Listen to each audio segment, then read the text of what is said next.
Guys, meron tayong sasakyan dito. Okay. So, shout out naman dyan sa mga engineer. Ito, palpak nyo na naman to. Pandarin natin ha.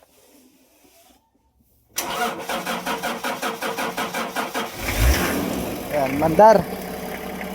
So, may narinig kayong ingay ha. Ayan o, nawala yung ingay. Pakinggan nyo ng maigi. Ayan o.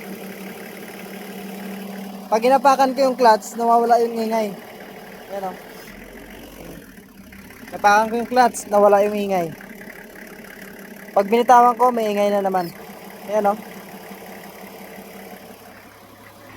So, alam niyo ba ang problema niyan? Ang problema niyan ay release bearing. So, shout out na naman dyan sa mga engineer. So, may mag-message na naman sa akin, magagalit. Ito, palpak nyo na naman to.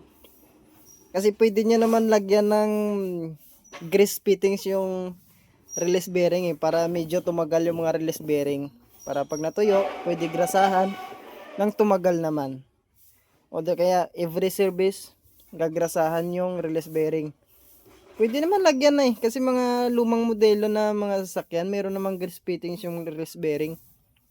O ito, palpak nyo na naman to, binago yung modelo ng release bearing, wala nang grease fittings. So, madaling masira kasi natutuyo yung bearing sa loob. O, ngayon nyo sabihin na magagalit kayo sa mekaniko. Kaming magagalit sa inyo. Diba? So, by the way, so ito lang masasabi ko, yung palpak nyo, mekaniko yung pumapaldo.